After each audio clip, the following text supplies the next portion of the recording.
Jackie Cation, Laurie Kill Martin. I have a document that I can share with everybody. Okay.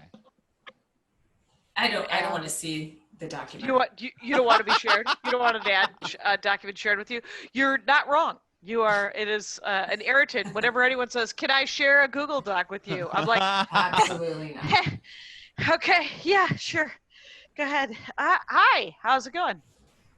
Oh, are we started now? Yeah, I'm okay. Yeah. I'm fine. How are you? I think we're started. I think that interesting story about the Function of Beauty ad should definitely stay in the show. It's a real. Sure. That's got to be 20 seconds. Wow, Jackie. All right, starting a countdown already. I'm not gonna lie to you. I'm tired. I did a Twitch show last night that was actually quite fun with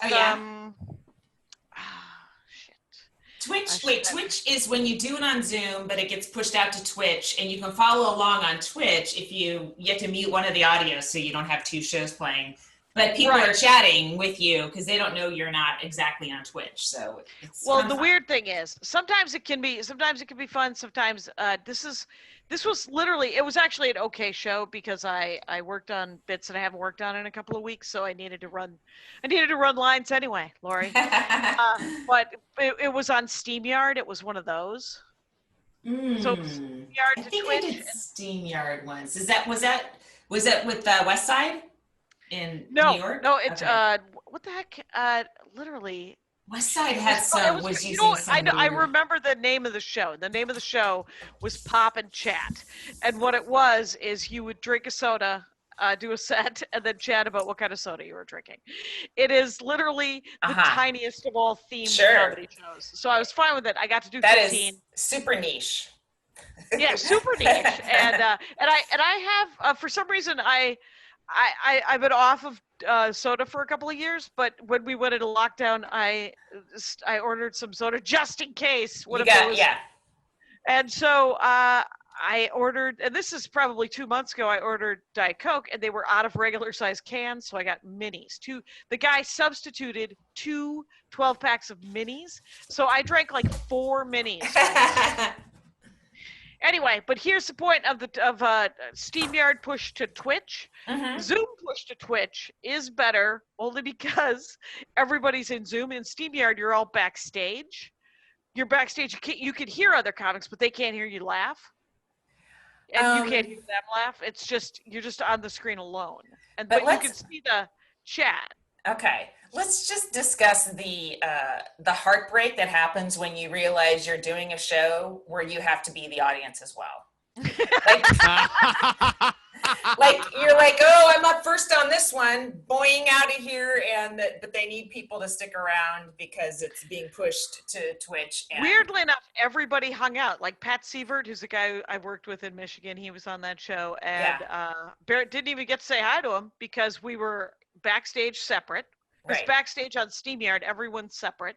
Okay. And then you're just pushed to Twitch, and so I barely got to go, hey Pat. Anyway, so but the SteamYard is even COVID compliant digitally if everyone's in their own green room. yes it is. And here's what I will say this is that Zoom has this thing where you can blur any sort of acne problems you have going on your face. Right. SteamYard doesn't have that. Turns out the aging process enormously obvious when you are SteamYard pushed to Twitch. Yeah, so, Zoom does have a de-aging thing, for sure. Nice. They've got some filter very nice. And I might turn it up super high right now. Yes, but if you angle your you don't have to have my setup, but any setup where you're looking up into the camera instead of down into it, it takes 25 years off your face, you know? Oh, yeah, that's true. Yeah. I just cranked it. Look at this. I'm young again. Anyway. Oh, you cranked your filter? Yeah, I cranked my filter. Yeah, I like it. I like filter Jackie. I have so much acne right now, and I would say it was mask acne, except for I don't go anywhere. I go nowhere. I do nothing. Plus, you said you pointed to your forehead, so that also tells me you're wearing your mask wrong outside when you go. Yeah. Oh, okay. I got it everywhere. Let's just. Oh, okay. I saw. Anyway, we did go somewhere briefly. We went to walk on the beach last Wednesday because to try to find some decent air. Right. Like today, the air's moderate. It's getting better. The wind changed away from LA. It's burning some other part of California. Right. But the so we went to Malibu, and literally, and granted, we haven't been out to eat in 7 months. Yeah. So for us to share a meal at an oceanside cafe, we sat out at what Andy calls brunch covidians. Yeah. He didn't make that up, though it makes me laugh every time. Anyway, but so we sat down and we split lunch, and it was $100.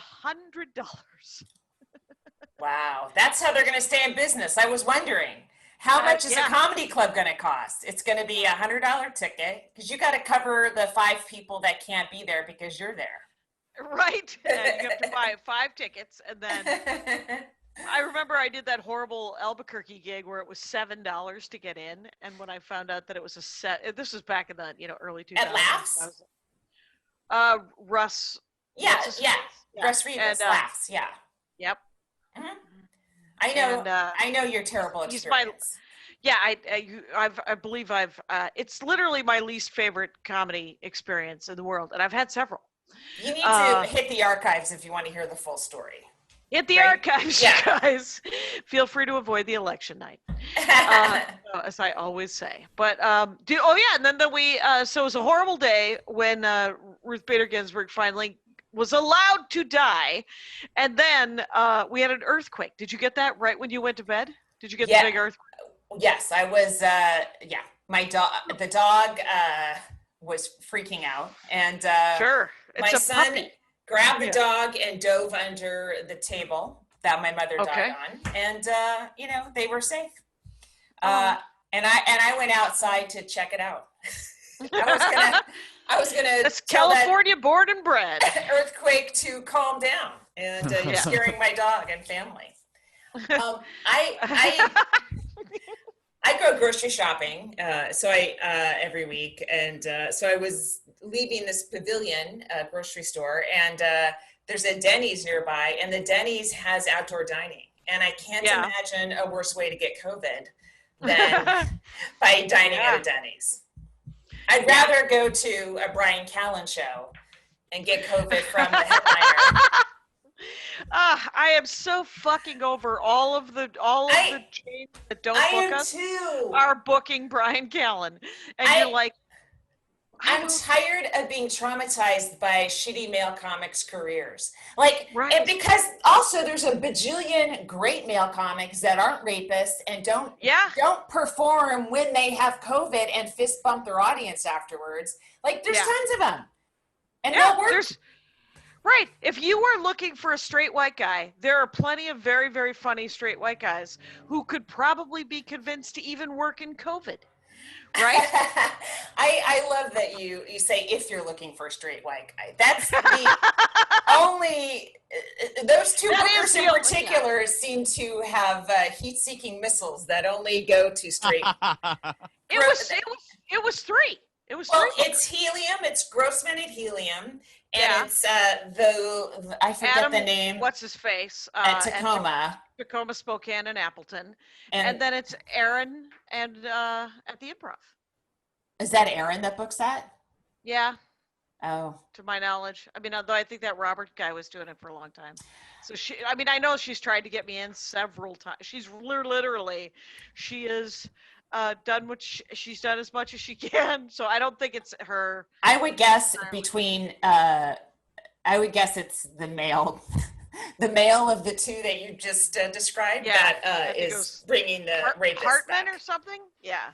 Oh, him? Oh. I think it's but the improvs, it's the improvs, the heliums, and the tiny empire that is Spokane, Tacoma, and Appleton. Why can't a good person have a comedy empire? Why can't an ethical, moral person have a comedy empire? I mean, there's some ethical, moral club owners, but they seem to, maybe because they have ethics, they're like, this is all I can handle. I'd have to be an asshole if I had 7 of them.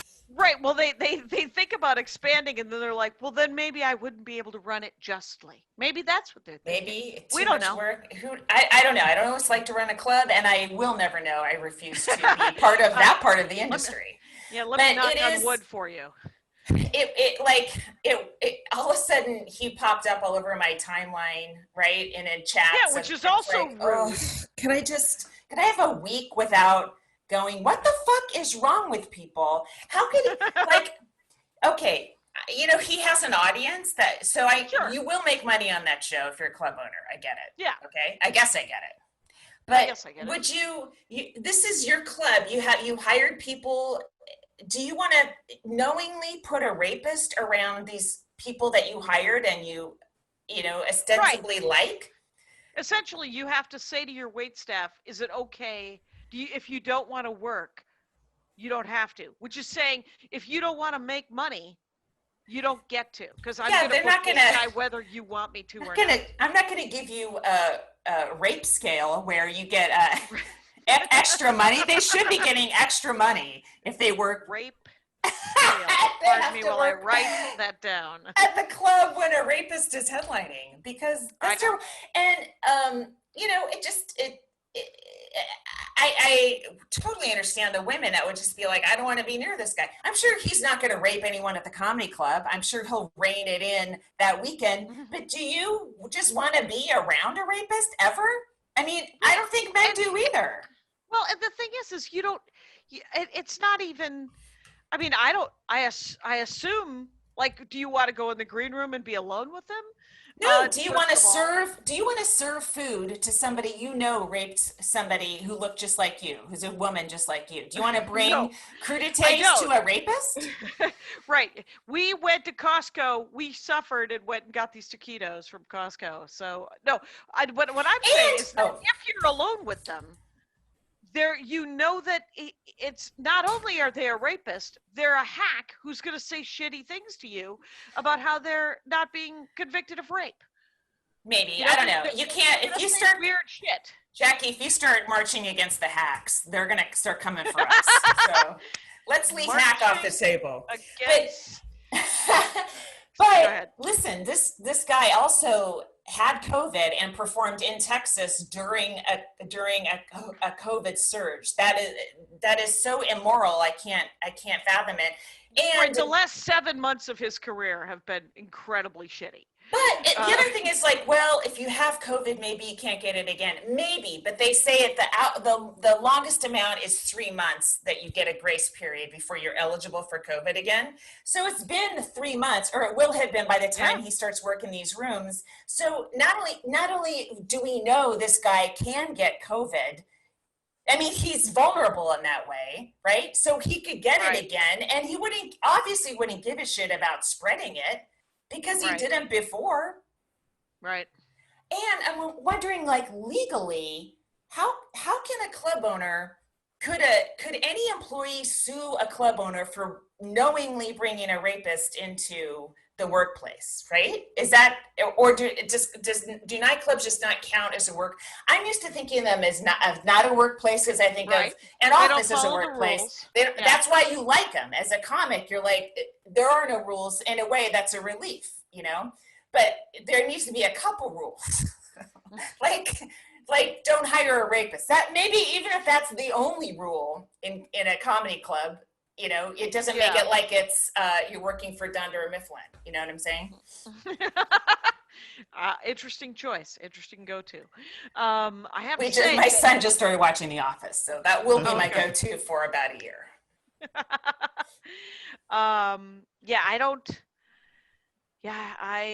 It's interesting. Like 2 or 3 years ago, when the rapists came up, we would have written their names down.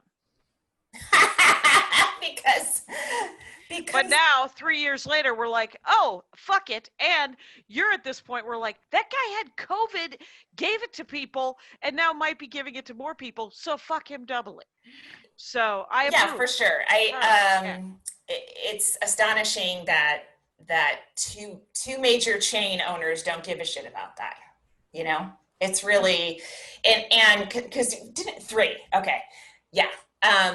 So you had said that I didn't see April Macy's Instagram post, but it was like, if there's more sex offenders on your calendar than women, you have a problem, right? Right. And I thought that was just a theoretical. I literally could not believe that Brian Callan would be on any respectable comedy club's calendar. It's Right. just shocking. It is. You know what's funny is I was thinking last night, like the Tacoma guy, Adam, he the time I worked there, you know, before you talked to his mother, and then they stopped. Can I? Oh, well, not your fault. Not your fault. No. Okay. Well, can I say that I should have talked to his dad? Because here's the thing: his mom defended him. His dad was a cop, and I think he was a decent cop, and I think he was the kind of guy who would have been like, "What the?" Yeah, and he would have just essentially just fucking knocked some. I genuinely believe that his dad, if I would have just gone to his dad, his mom just defended him and said, "There's no way he did this," and I was like, this is 5 people telling me that. And then I was like, all I was asking her was what was A, if it happened, and B, if she could just put up a sign or tell him to stop doing it. But instead they relocated Put up a him. sign. Like, right. Hello, Well, you know, son. Please stop demanding in the green room. Specific to him. But the thing is but the thing, you know, is zero, like one of those zero tolerance signs that means that means so fucking little. But instead, the Catholic priest relocated him to Appleton, Wisconsin. Wisconsin doesn't need more people to be encouraged to be shitty. Yeah. But so what I think his dad would have shut him. Yeah, go ahead. I'm sorry. I would hope that, and I encourage any wait staff at any one of those clubs that's forced to sign a thank you card to them. By the way, they must love With that check. They must love that at the end of 2 shows on a Saturday. Oh, you gotta thank the headliner. Okay. They must love to have to sign that, but whatever. Just if you are working the Brian Callan weekend, write a note to Brian, thank you for not raping me. That would be my suggestion on your thank you card to Brian Callan. If, in fact, he doesn't.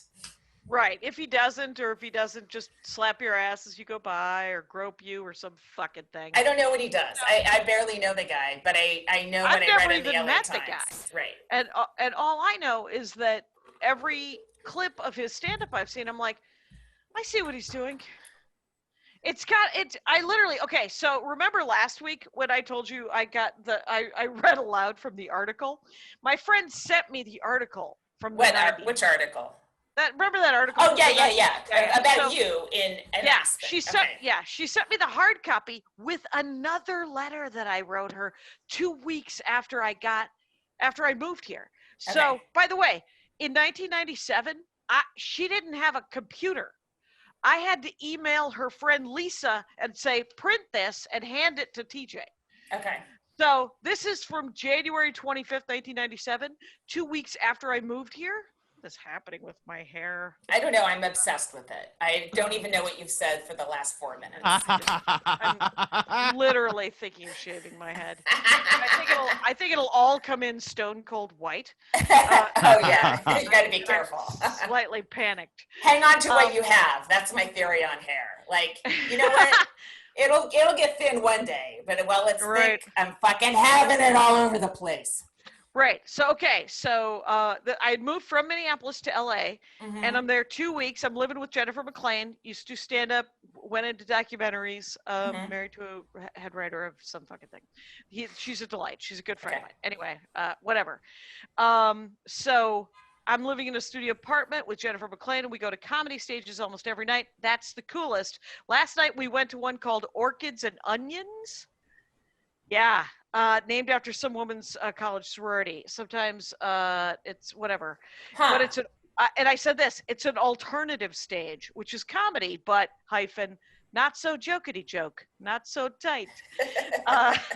If you didn't sign that letter, I would know that you wrote it. I have to tell you that I had just spent about 17 years being called not so jokety joke, not so tight. So when I moved here, I fit right in. But get this, the night before I wrote this, I had just seen Greg Proops for the first time, and I didn't even know who he was. Whoa. That's from Whose Line? In 97? In 97. Oh my God. He's great, but he was also great in 97. You're not seeing on the way up proops. You're seeing fucking full proops. This is I literally gushed for like 2 paragraphs, and I am like, I literally fell in love with his stand-up comedy after one night. Yeah. And I when I got this the other day, I DM'd him and I was like, "Hey, you'll be happy to know that I knew that I fell in love with your stand-up." And he was like, "Oh, thank God." He was like, That's "I great. needed that. Who doesn't need a pep talk?" Anyway, but it was kind of amazing. And it was my first job when I moved here. I was a secret shopper. I made $7 an hour working in the office, and then I made $2.50 for every Ralph's, Food for Less, and Albertsons that I went to harass the staff and then write up a report about it. Oh, you know what? I just listened to somebody recommended this podcast on Twitter about I forget the name of it. I can tell you after, but it's called The Snitch Economy, and how shoppers like that were like the first wave of people that would just be telling on people making minimum wage that if they're not doing a good enough job or having a good enough attitude. Well, and now it's led to Yelp and whatever. Oh, yeah. It was, I literally, I was worried I wouldn't get the secret shopper job, but it turns out to not get the secret shopper job, I would have had to have been in the process of committing a felony. That's what I wrote to my friend in 1997. All right. So literally, I worked with these people who were almost unemployable, and we all just spent the day and essentially, you didn't go in together, right? No, we all had to. You had to use your own car, and But you didn't. Did you meet up as secret shoppers and then fled a store? We had to meet and have like a group wrap in the beginning. Oh. At the beginning of the day, we had to have a group meeting, and then we would get our assignments, and then we would head out into the world. My first day assignment, by the way, Jennifer McLean also had this job. She looked at my list and she said, "You're not doing this. You moved here a week and a half ago. You're not going to Compton at 6 o'clock at night. It's not happening. You're not going to know how to get out. You're going to be weird." Okay. And she was like, and I said, "You were correct. I am going to be weird. I don't know. I won't know." Already. And it was pre-GPS. I was looking through my Thomas guide. Oh, the Thomas Brothers guide. Oh my God. Jesus, No. like page 157, and then I gotta put it together. God, Anyway, how fast did those people lose their industry? The map makers, the cartographers, the Thomas Brothers. My kid and his dad took a little vacation in the middle of the week because you could work from anywhere and he could do school from anywhere.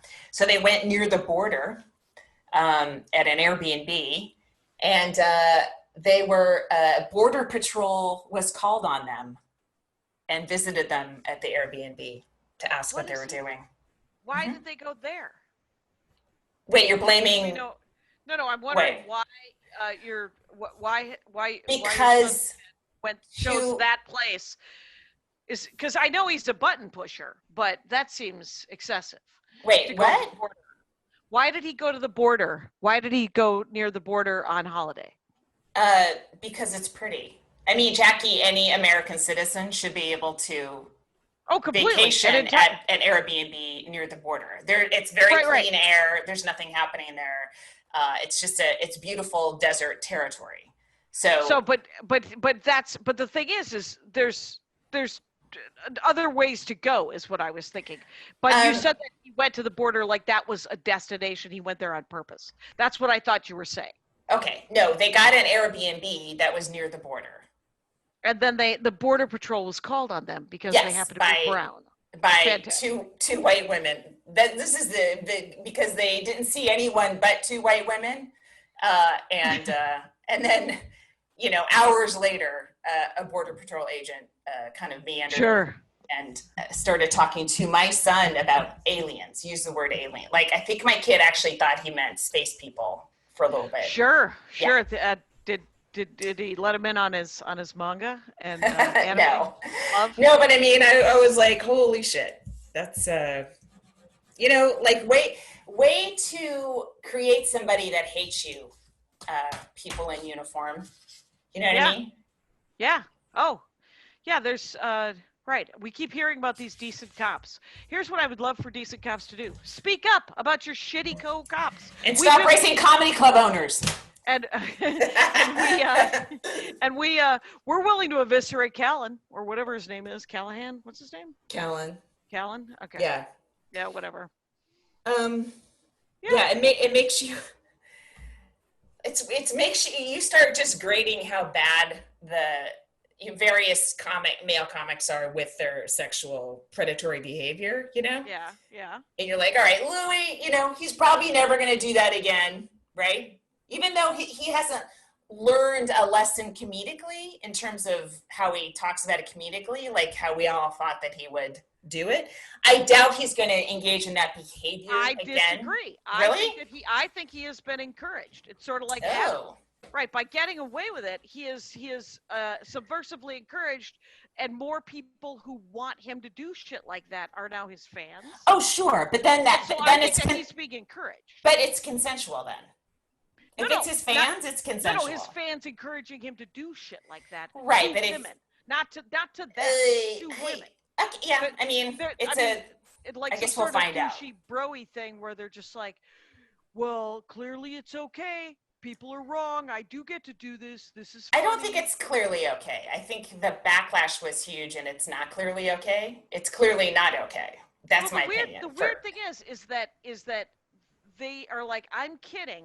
This is okay, but they hide that they did it because they know internally that it actually isn't okay. Yeah, but I do.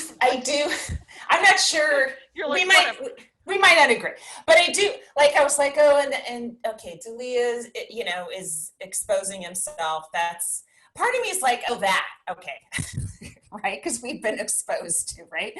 Like it's like, all right, it's gross, but for us, we've managed that situation before, right? So you're like, oh, but forcible rape is to me it's so like a different animal, and it's so shocking that I wouldn't be shocked if D'Elia was working clubs again, just because on the level of the what was done to women was less traumatizing than an actual forcible rape. So that wouldn't shock me if he comes back into clubs, but I was really surprised that so many clubs would hire Callan. What was he? Yeah. Did you read the article? I didn't. He forcibly raped a woman.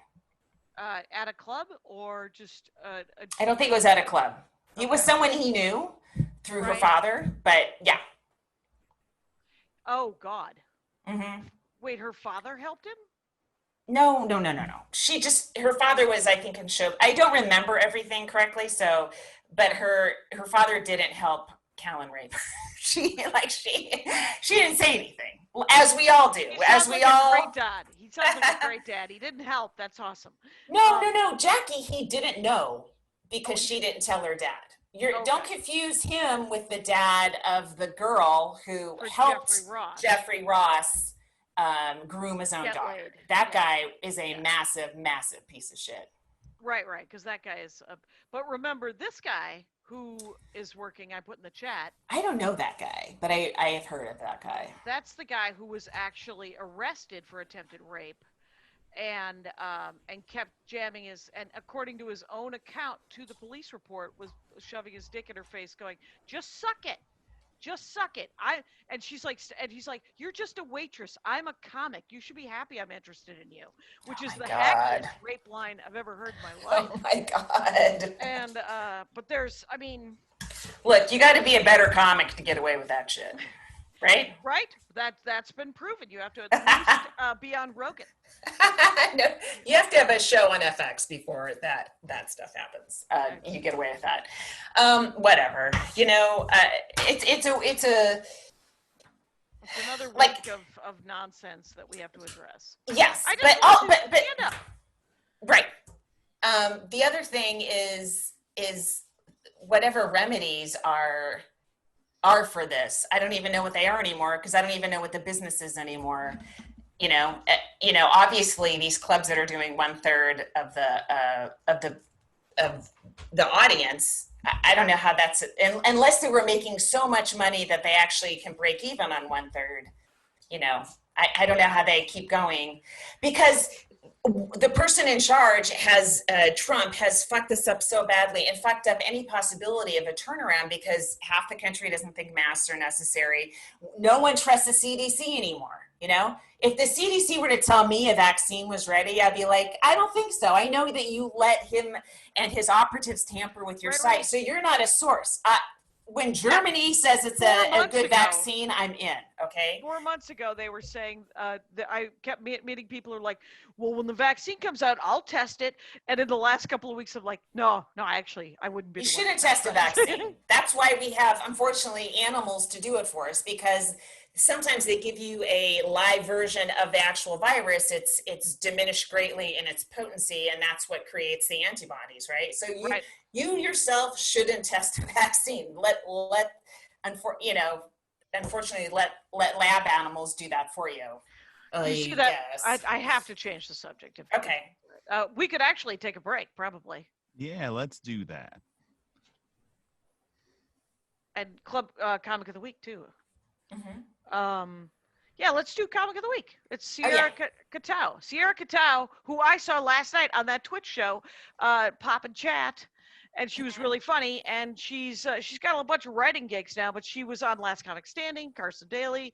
Sierra Katow. Yeah, I liked the short clip I saw. I really liked. I was trying to figure out what club she was at. I couldn't figure it out. Yeah, I couldn't figure it out either. There's a cityscape in the background. I'm like, oh, I haven't worked there. Wait, focus on Sierra. Right. And it's SIERRAKATOW, and it's at Sierra Katow on all the things. Yeah. So she's the Comic of the Week, you guys. Find her, watch it happen. So what I would say about because this is what I was thinking about club owners that are open right now.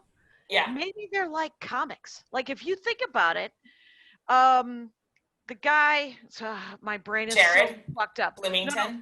Oh, Jared is a perfect example, but also Salt Lake City guy. Oh, Keith Barney? Stubbs. Okay. Stubbs. Yeah. Those two guys are perfect examples of guys who love stand-up as much as comics do, but they love the club part of it. Yeah.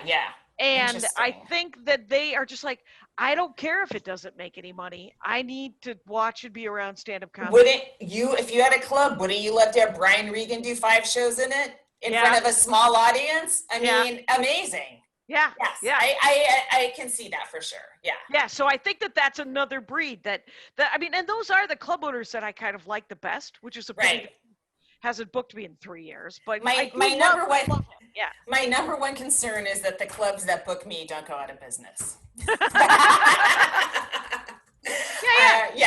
Yeah, because Lewis is open too, and it's just like, no, I get it. It's I think that there's this part of that where they just need to be around stand-up too. Like I'm doing the 3:00 show this afternoon.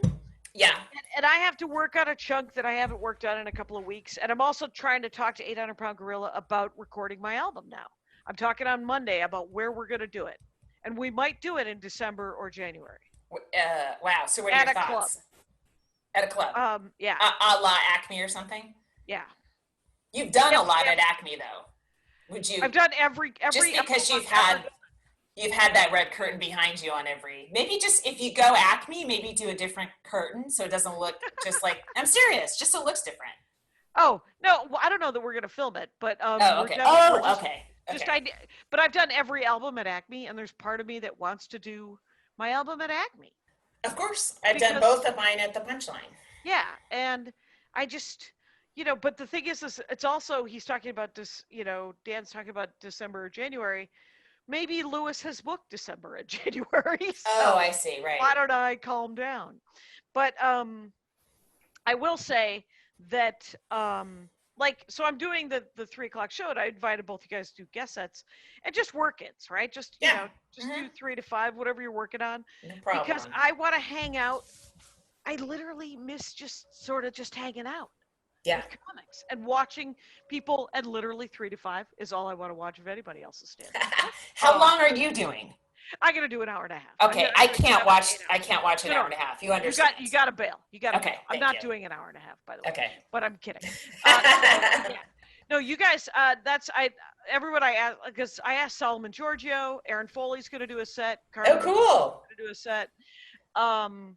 I asked Augie if he wanted to do a set. He hasn't responded, but you know, I was like, I just want, yeah. And then a comic who hung out last week and told me she was a comic. I was like, do you want to do a set?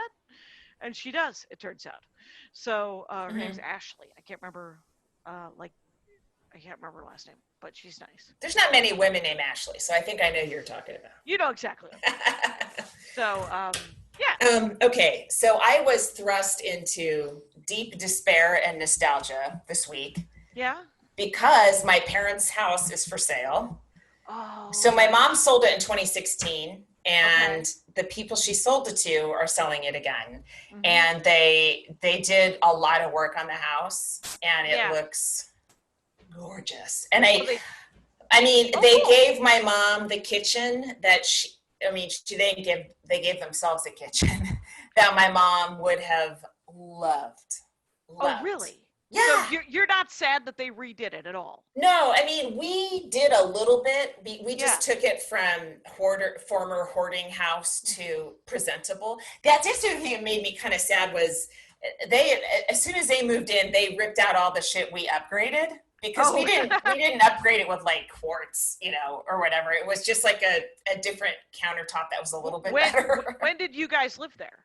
2016 is when we moved out. Right, but when did they buy it initially? 89.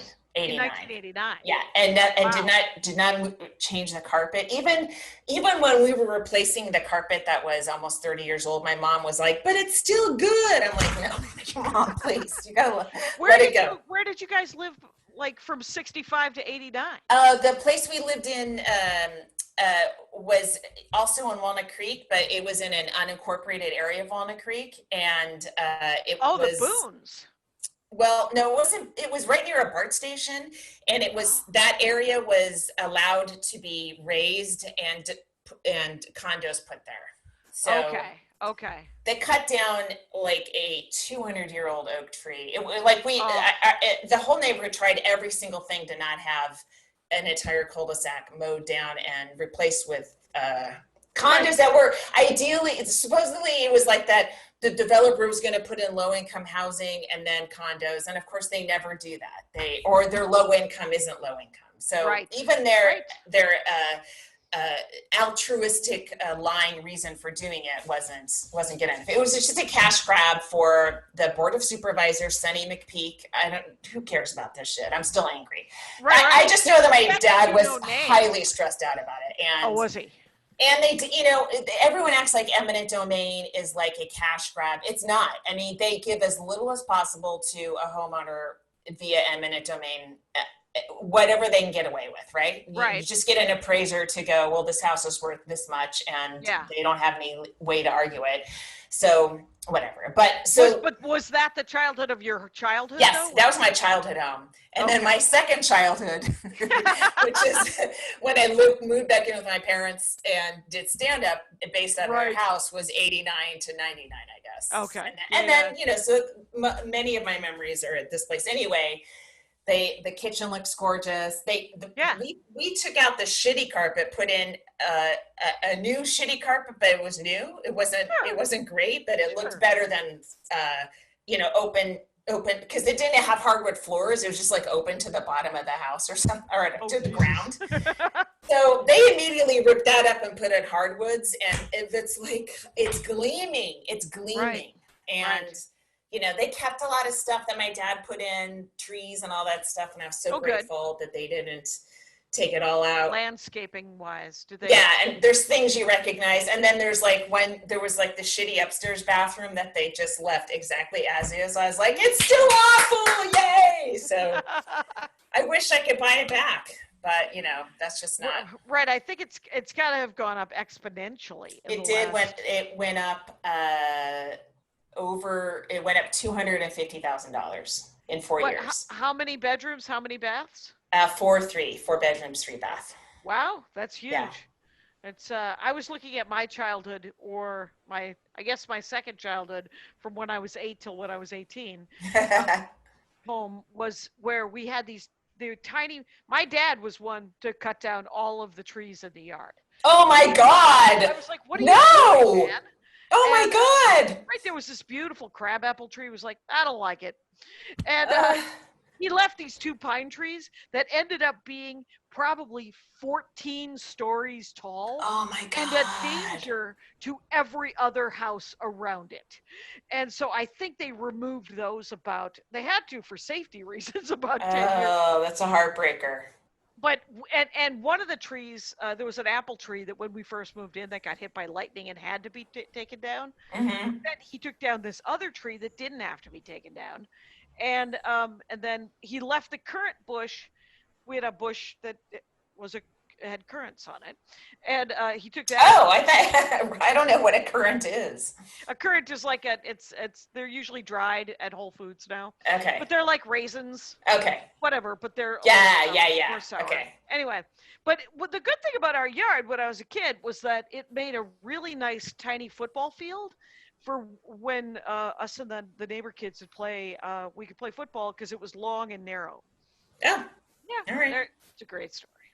Well, Jackie, you end a lot of your stories with "It's a great story." Like you. I know that's because it doesn't have a button on it. It doesn't. Hey, Jackie, not everything has to have a callback and a closing energy to it. Sometimes you're just adding. I don't know if you know this. I'm in the entertainment industry, and so not when we do this podcast. This is anti-entertainment.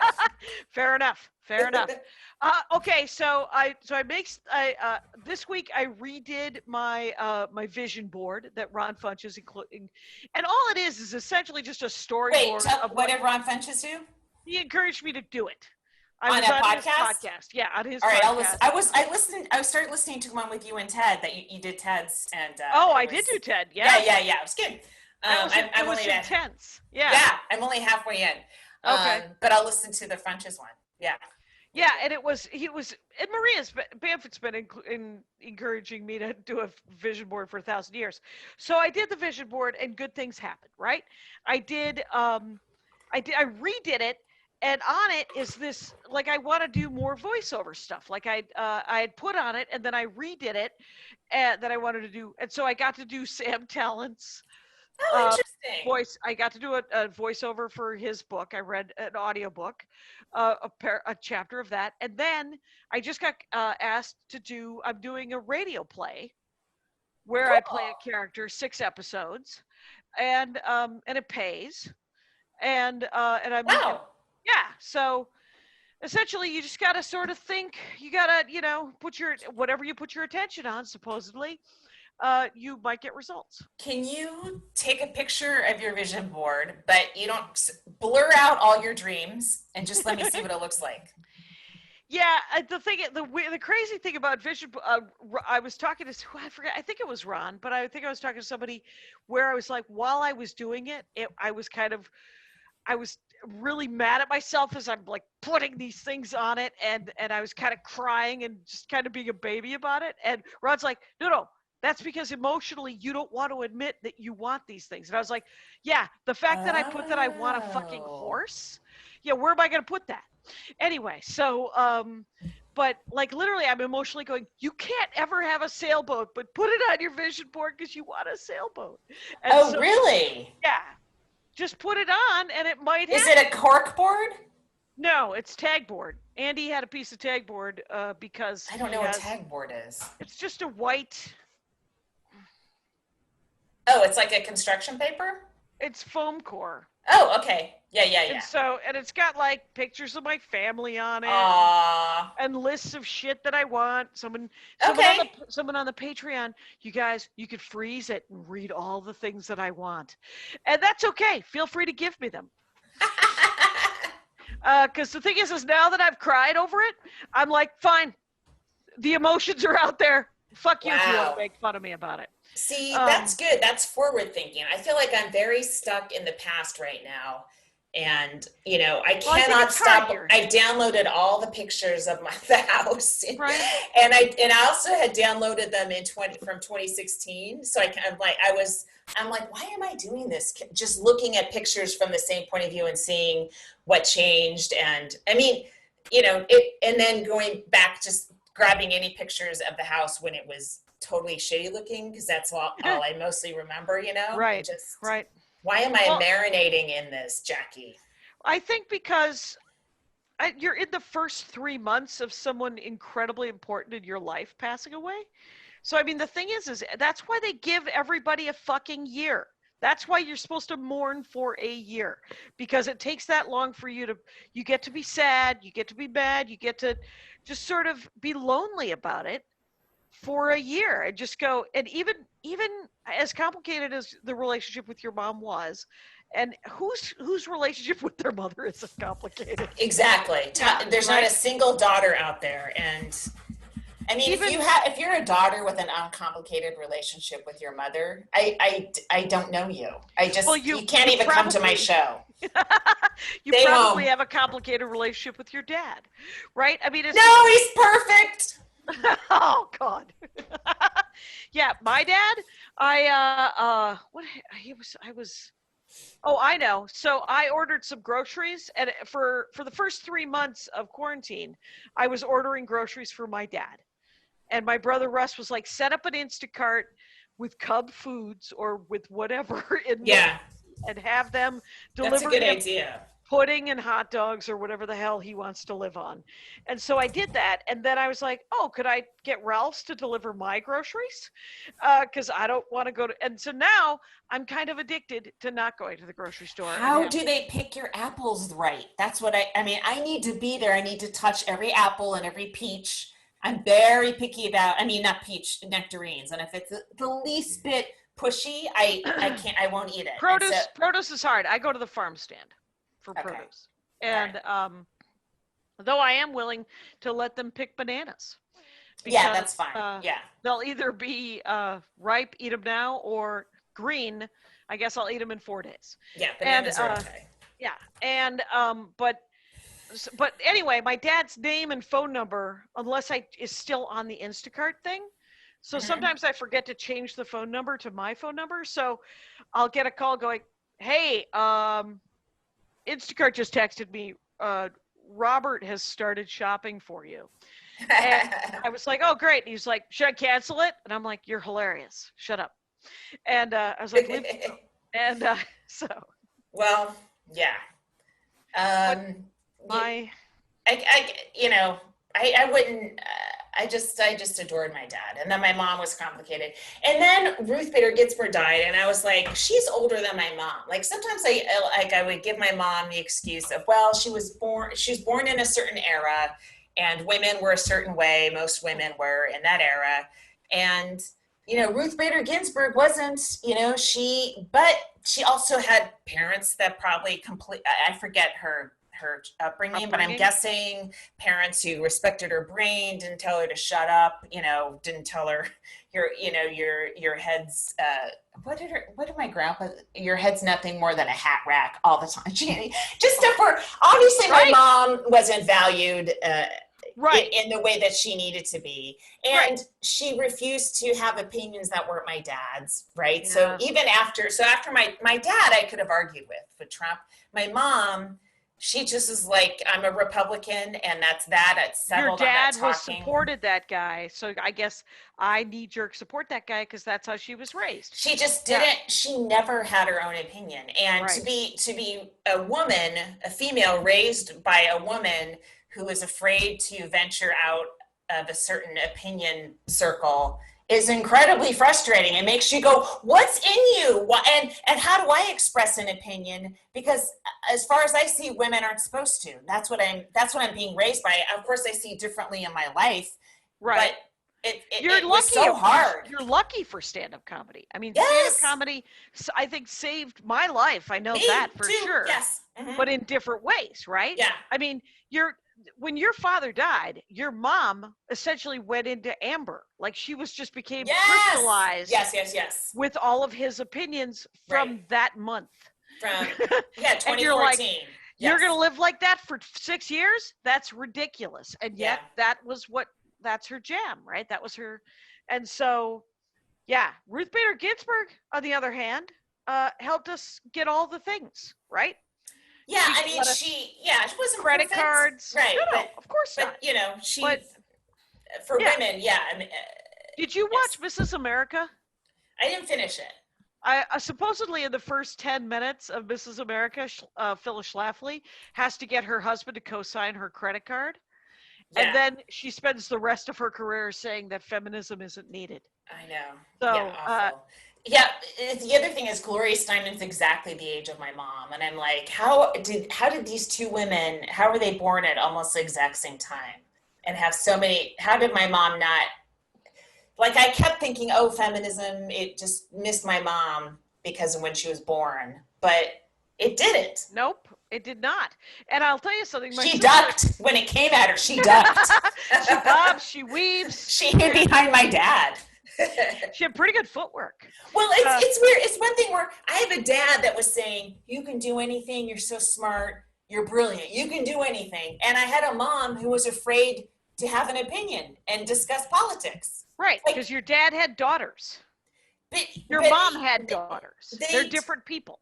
When you identify with the gender that you are, right? So whatever parent, right? No, but yes, okay. No, but I mean, I didn't. But you did. You did. No, wait. Whether you reject it or not, your first woman, if you are born a girl, and I know this is getting muddy with trans issues. So if you're born cis female, whatever, your first woman is your mom. And you either go, I want to be like that, or I don't want to be like that, or I want Make this about you, Laurie. I swear to God. Fine. I disagree. I think Make this about you. This is about not all about children. All women. This I is think not it's about all children. No, I believe. I do. Hello, J.K. Rowling. It is not about all people. This is about you. No, children. You need to have you need Children to have scientific proof of this, or you have to make it about yourself. No, I don't. I can say, I will say this, and you can feel free to disagree with me and call me J.K. Rowling. What the fuck? When you have two adults, ideally, or one adult raising you, and that's who you identify with. And your reaction to being raised, being the female or the male, is who you become, right? So if you're a female and your female role model is off in a certain way, you react to that and you become a different way, right? That's not in my opinion, but okay. But you can say all these things, and maybe people who are listening will agree with you. But I do not. But that doesn't. I think for you to say that you weren't influenced by your mother is, I think that's. I didn't say incredibly stubborn. I didn't say that. I said that I didn't get to say anything, quite honestly. but I think that the people you're raised with definitely affect how you think about yourself. And my mother, between completely ignoring me and then just hitting me in the face a lot, died when I was 8. So I had my grandmother, and she was not anything stereotypically feminine. There was very little standardization with elsiperification. So she was just, literally everyone that raised me, I never felt like anything but a person. I never felt like a girl. I never felt like a woman. And that has been a problem for me to fit in over and over and over again. And so I don't know. I know that the people that supported me and the things that I wanted to do, it wasn't support so much as you should do the thing you want to do, which isn't necessarily, it wasn't a bad way to be raised, but it wasn't supportive. It was do whatever you want to do because I don't care. That's an interesting message because it means I can, whatever I'm capable of, I can do that. But it also means that no one's going, well, how can I help you? Right. Can I? Yeah. Do you perhaps think the fact that the first woman raising you did such a bad job, did that, in your little child mind, go, oh, this is what women are, I don't want to be this, and now I'm really confused about what a woman is. If a woman hits me, well, why, and I'm a woman, you know what I mean? Like, that's what I mean. Like, whatever, that might be something that influenced you because you didn't want to be like that at all. I think, yes, I'm sure that is there. I'm sure that there is all all those gender expectations and all that stuff of what a woman is and what a man is and what those people are. Those are real. I'm not saying that those aren't real. I'm just saying that what you take from those things and what you, Laurie Kilmartin, take from those things are different from what I took from those things and what other people. Okay. Yeah. So yeah, every family is different. So yeah. Because I think that your mom, her brain box was completely, was smacked down. She was like, your head is a hat holder. Right. So, and also it depends if you have brothers and sisters. If you had older siblings, so they're either gonna refract some of that back at you. I don't even know if I use that verb right. Refract. You did. But like, I was the first one, right? Yeah. So it's me, my mom, and my dad. And I'm looking around, say the first 4 years, and I don't know what I'm taking in, but I'm seeing that the people that look like me don't have opinions, right? And they're highly frustrated. Yeah. And they go into their closet to scream when they don't know how to handle their anger. And right. I'm like, ugh. And then the other one's like, you can do anything. Yeah. Well, yeah, it's a lot of this. Okay, so if I could be the president of the United States, but I'm on track to be screaming in a closet, is there some middle ground someone could fucking teach me how to have? Right. And right. I bet that Ruth Bader had 2 parents going, you can be the president, you can be the Supreme Court justice, is what I would guess, versus what my mom had. There's a biography coming out about her. I won't read it, but I'm happy to retweet it. I think it's a documentary. And I will say this, is I am sorry I called you J.K. Rowling. I just wanted you to stop talking, because that was wow. Not accurate at all. That's a way to do it. Right. I just mission accomplished. It was a heckler moment where I was just like, hey, I was like, put you down. We didn't do any breaks, did we? No, we did the first one right before Comic Week, but I figured we'd do another one. We came out on the other side of all of that. Well, let's do 7 minutes extra, because we apparently cheated people. We're close here, so we could do a couple more minutes. But are you guys doing shows this week? What do you guys got? I got nothing. Oh shit! I'm glad you're doing a set. Let me read my. Me too. Let me read my calendar to you. Thursday, Medusa email. That means the show's called Medusa, and I was contacted via email. Oh, good. Friday's called KO Comedy email, and then Saturday is 4:30 Valley Girl Show via Bruce. So if you guys can figure that shit out, you can see me on one of those nights. Okay, that is awesome. Let me look at my calendar. I don't think. I literally have the show I'm putting on today, and then I have tentatively on Wednesday I have something written, Twitch Science Show. That clearly is going to be on Twitch, and it's going to be about science. Where did it come from? It doesn't say in the title.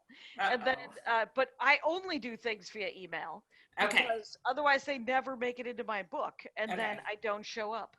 So Thursday I have something called Twitch D&D Show, and that I think I'm just a podcast for somebody else. And then on next Sunday, it's my sister's birthday. So Yay! So we have to do more shows. I want to do all the I emailed Tammy Jo and I heard back. I think you will. I'm in my head going, was I mean to her? Was I mean to her? Did I say something? Well, you shouldn't have started your email, hey, J.K. Rowling. That puts people off. That will. If I just start heckling, just using heckling lines. And then, yeah. Oh no, are you done with your calendar? Yeah, I'm sadly done with my calendar. Can I recommend a television show to one and Yeah, all? It's sure. called Borgen. Oh yeah, It's what is Danish. It is, every female character is me. that? So Fuck. there's single moms whose mothers move in to help out. There's the prime minister / headliner, right? Okay. And then there's tertiary female characters, and they're all ages, and they're all over the spectrum of what being a working woman is. Mm-hmm. And she's plus you've got like the tons of coffee, like they always sit and have a coffee in their little mugs, so it's like that sort of that Danish I don't know what it's called, hygge, that coziness thing. They have a lot of that. This show was done before that sort of trend came out, but they have a lot of that organically, I guess, because they're taping is it it in. older? Yeah, from like 2010. Okay. But it's great. I'm watching a British constable show called Endeavour. Yeah. That is on Amazon. I also started the second season of Discovery, the first season of Lower Decks, the second season of Harley Quinn. Wait, is Lower Decks a home It's improvement show? It's a Star Trek show. Oh, okay. Star Trek Back show. away slowly. And, I also, last night I found on Hulu something called Alton Brown's Good Eats Reloaded. Oh, it's great. Dive in. Okay. Oh, because talk about a no-brainer that's super, just, you're like, all it is his shows from 1999, but done 2 years ago, where he goes back in and goes, I was wrong. Yeah. This is actually what I would recommend. This was great, and look how good looking I am. I was 35. Wait, what does he do? He's a He chef? annotates the old recipes. Oh yeah, it's Alton Brown, the chef. It's I He don't does know. lots of cooking stuff. It's a Food Network. It was a Food Network show Okay. called Good Eats from the late He's 90s. food mythbusters. Oh, okay. All right. There you go. And so it's completely like no-brainer, perfect before bed. Okay. It's like, and they're 20 minutes each, and It's they're great. on Hulu. Borgen is terrible before bed because Sounds you want to watch like 10 hours in a row. And they have 3 seasons. It's on Netflix, and they are going to start a 4th season, so it's worth your investment. That's what I say. But it's really, really good. Endeavour is actually some of the greatest mystery writing that I've seen on television. Like it's full on Sherlock Holmes. I don't see the twist coming. And I in quarantine have watched so many mystery shows right now that I'm just like, oh, it's that guy. And Yeah, you got it. Yeah. You figured it out. I finished reading Cast. Oh, It's what's that again? really good. It's basically about United States history of white supremacy, and she kind of explains different pillars and kind of potential ways to treat it. Isabel Wilkerson. Nice. She wrote another book, something like Moving to a Warmer Sun or something. I forget it, but it was about the migration of Black Americans from the South to. Wait, that doesn't make sense if they're moving to the North. Okay, I don't know what it's about, but I won a Pulitzer, and I'm gonna get it and read it next. Okay. But it's great. I can bring it to you because it's hardback. It's kind of pricey. No. I'm already ignoring Howard Zinn's book that I'm on third paragraph. I'm rereading The Lord of the Rings, but I'm also People's History has been sitting next to my bed for about 2 years. That's what it does. That's what it does. Well, but it is a good it's reference point. I think it's a good. It's one to keep in the bathroom when you don't want to bring. If you don't want to bring your iPhone into the bathroom, you just bang out a chapter while you're taking a nice, satisfying shit. Yeah, having a moment is what we could call it. But This could be where we end the episode. here's what I'd like to say is that I like that we spent these 4 minutes not shouting at each other. Yeah. Yay! We ended it positive. Whee! Yay! But how exciting was that for a second?